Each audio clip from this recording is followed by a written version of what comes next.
Good morning friends, কেমন আছো তোমরা সবাই? আমি খুব ভালো আছি। দুদিন একটু শরীরটা ডাউন ছিল, ভীষণ মাথা ব্যথা ছিল। আজ অনেকটা ভালো। তাই ভাবলাম আজ সকালের ব্রেকফাস্টটা তোমাদের সাথে একটু শেয়ার করে ফেলি।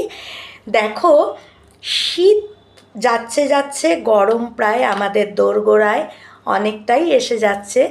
যত গরম আসবে আমার ব্রেকফাস্টের প্লেটটা তত কিন্তু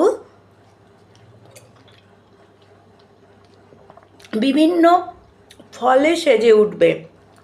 আমি হয়তো খুব ফুডি, কিন্তু আমি স্বাস্থ্যকর ব্রেকফাস্টটা কিন্তু মিস করি না।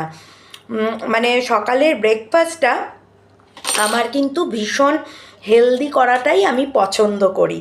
অন্তত সকালের শুরুটা যাতে খুব হেলদি হয়, কারণ এইটা কিন্তু আমাদের এই ফার্স্ট যে আমরা সকালটা শুরু করছি, এই যে ফার্স্ট আমাদের সারা রাত্রে যে আমাদের উপোসটা থাকে, সেটা যখন আমরা একটা খাওয়া দিয়ে শুরু করছি, সেই খাওয়াটা যদি স্বাস্থ্যকর হয় তাহলে সারা দিনের কিন্তু অনেকটা এনার্জি আমরা এই প্রথম সকালেই আমরা কিন্তু গেইন করে ফেলি, এবং যত আমরা এনার্জিটিক থাকব তত কিন্তু সারাটা সকাল আমাদের কিন্তু সারাটা দিন, নট অনলি সকাল, সারাটা দিন কিন্তু আমরা ভীষণ মানে পজিটিভ থিঙ্কিং নিয়ে, পজিটিভ এনার্জি নিয়ে এগিয়ে যেতে পারবো।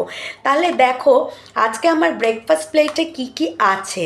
এখানে আছে পাকা পেঁপে, ভীষণ মিষ্টি, একদম গাছ পাকা পেঁপেটা, অপূর্ব খেতে।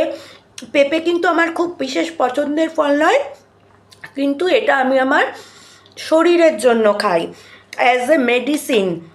আছে পেয়ারা,